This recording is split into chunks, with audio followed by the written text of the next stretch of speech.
안녕하세요. 자유교회 이진우 목사가 보내드리는 아침 묵상입니다. 오늘도 예수 그리스도의 향기를 내는 복된 하루가 되시길 바랍니다. 2월 4일 화요일 아침 묵상입니다. 오늘은 세리와 죄인의 친구라는 제목으로 누가복음 7장 33절로 34절의 말씀을 묵상합니다. 세리 요한이 와서 떡도 먹지 아니하며 포도주도 마시지 아니하매 너의 말이 귀신이 들렸다 하더니 인자는 와서 먹고 마시매 너의 말이 보라 먹기를 탐하고 포도주를 즐기는 사람이요 세리와 죄인의 친구로다 하니. 예수님 당시 종교 지도자들이었던 바리새인과 율법학자들은 스스로 자신들에 대해 그 누구보다 하나님을 가장 잘 믿는 경건하고 신실한 사람이라 여겼습니다.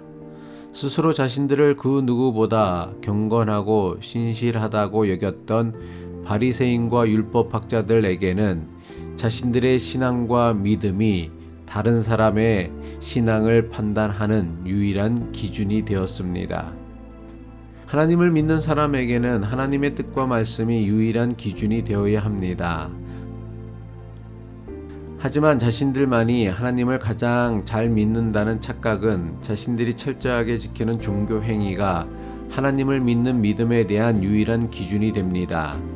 이것은 지금도 여전히 하나님을 누구보다 가장 잘 믿는다고 자부하는 목사와 교인들에게서 나타나는 지극히 일반적인 현상입니다. 오늘 우리가 묵상하는 말씀은 자신들이 기준이 되어 다른 사람들의 믿음을 판단하는 종교 지도자들의 타락한 모습을 적나라하게 보여주는 말씀입니다. 세례 요한은 하나님께서 장차 보내실 메시아의 길을 예비하기 위해 미리 보내실 것을 예고하셨던 선지자였습니다. 말라기 3장 1절 만군의 여호와가 이르노라 보라 내가 내 사자를 보내리니 그가 내 앞에서 길을 준비할 것이요. 실제로 세례 요한은 광야에서 살면서 낙타털 옷을 입고 메뚜기와 석청을 먹으며 예수님이 오실 것을 예비하였던 선지자였습니다. 그런 세례 요한을 보려고 많은 사람이 그가 사는 광야를 찾아왔습니다. 세례 요한은 광야로 몰려든 많은 사람에게 회개의 세례를 전파하면서 장차 오실 그리스도의 길을 예비하였습니다. 마가복음 1장 7절로 8절 그가 전파하여 이르되 나보다 능력 많으신 이가 내 뒤에 오시나니 나는 굽혀 그의 신발끈을 풀기도 감당하지 못하겠노라. 나는 너희에게 물로 세례를 베풀었거니와 그는 너희에게 성령으로 세례를 베푸시리라. 하지만 스스로에 대해 그 누구보다 하나님을 가장 잘 믿는다 자부하였던 당시 종교 지도자들은 주의 길을 예비하기 위해 하나님께서 보내신 세례 요한에 대해 어떻게 말했습니까? 누가복음 7장 33절입니다. 세례 요한이 와서 떡도 먹지 아니하며 포도주도 마시지 아니하며 너희의 말이 귀신이 들렸다 하더니. 당시 종교 지도자들은 하나님께서 보내신 세례 요한에 대해 자신들처럼 빵도 먹지 않고 포도주도 마시지 않는다며 귀신이 들렸다고 조롱하고 경멸하였습니다. 그런데 이게 어찌된 일입니까? 예수님에 대해서는 먹기를 탐하고 마시기를 좋아하는 세리와 죄인들의 친구라며 예수님을 경멸하고 적대시하였습니다. 누가복음 7장 33절의 말씀이죠. 인자는 와서 먹고 마시매 너의 말이 보라 먹기를 탐하고 포도주를 즐기는 사람이요 세리와 죄인의 친구로다 하니.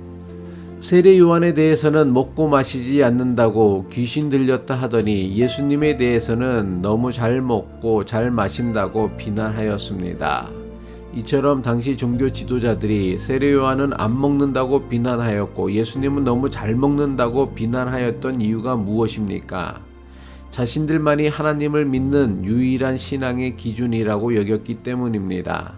스스로 자신들만이 유일한 기준이라고 생각하는 사람들이 자신들과 다른 가르침을 전파하는 것을 도무지 용납할 수 없었기 때문입니다.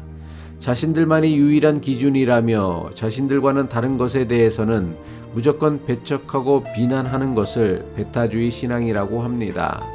바리새인과 율법학자들은 대표적인 배타주의 신앙인들이었습니다. 그렇다면 저들이 세례 요한과 예수님에 대해서 죄인이라고 정죄하였던 진짜 이유는 무엇입니까? 저들이 지키려고 했던 것은 하나님에 대한 믿음이 아니라 자신들의 종교 기득권을 지키는 것이 저들의 진짜 목적이었습니다. 바리새인과 율법학자들이 내세운 의인과 죄인의 프레임은 자신들의 기득권을 지키기 위한 가장 중요한 종교적 질서였습니다. 하지만 예수님은 세리와 죄인들의 친구가 되어 주심으로 배타적인 저들의 종교 질서와 프레임을 완전히 깨뜨리셨습니다. 그런데 문제가 있습니다. 세리와 죄인의 친구가 되어 주신 예수님을 믿는다고 하는 오늘날 목사와 교인들이 자신들의 신앙을 지키기 위해 하는 일이 무엇입니까? 예수님께서 그토록 깨뜨리려고 하셨던 바리새인과 율법학자들의 잘못을 그대로 또다시 반복하고 있습니다. 세상과 선을 긋고 자신과 다른 사람을 외면하고 죄인들을 정죄함으로 자신은 이들과는 다른 의인임을 내세우려고 합니다. 물론 죄와 구별되는 것은 좋습니다. 세상과 다르게 살려고 노력하는 것은 기독교인들이 마땅히 해야 하는 신실한 신앙의 자세이며 태도입니다. 하지만 이런 것들이 자신의 신앙을 든든하게 하는 것이 되어야지 다른 사람을 판단하고 정죄하는 것이 되어서는 안 됩니다. 또한 다른 사람을 경멸하고 비난함으로 자신은 저들보다 뛰어나다는 우월감을 가지는 것도 안 됩니다. 내가 잘 지킨다고 해서 나는 의인이고 너는 죄인이라는 정죄는 사랑으로 복음을 전해야 할 이웃을 차별하고 혐오하게 만들며 배타주의 신앙을 가지게 합니다. 이것은 마치 신체적 장애가 없이 태어난 사람들이 자신들은 정상인이라 부르고 신체적 장애를 가지고 태어난 사람들을 비정상인이라 부르는 것과 같은 정신적 폭력이자 영적인 폭력입니다. 누구라도 다른 사람에 대해 자신이 가진 기준을 가지고 정상이다, 비정상이다 함부로 말해선 안 됩니다. 자신이 기준이 되어 자신의 기준에 맞지 않는 사람을 비정상이라고 여기는 것은 교만과 어리석음을 넘어서는 매우 악한 일입니다.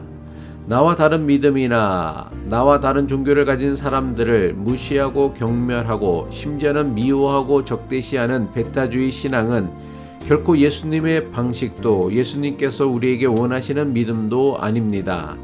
예수님께서는 몸소 세리와 죄인들의 친구가 되셨고 원수마저도 사랑하라고 가르치셨습니다. 그런 예수님을 믿는다고 하면서 나와 다른 교회를 다닌다고 나와 다른 교단의 신앙을 가졌다고 거부감을 가지고 배타적으로 대하는 것은 예수님께서 원하신 것이 결코 아닙니다. 더 나아가 나와 다른 종교를 가지고 있다고 미워하고 적대시하는 것 또한 결코 예수님께서 원하신 것이 아닙니다.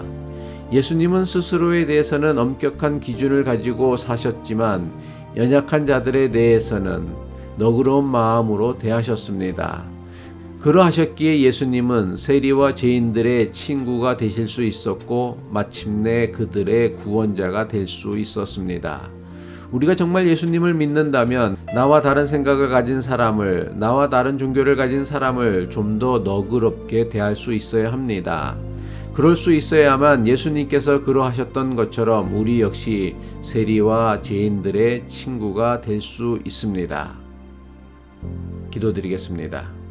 예수님은 유대 종교 지도자들이 혐오하고 미워하고 증오했던 세리와 죄인들의 친구가 되어 주셨지만 우리는 그런 예수님을 믿는다고 하면서 누구의 친구가 되고 있는지 우리의 모습을 정직하게 돌아보게 하옵소서. 예수 그리스도의 이름으로 기도드립니다. 아멘.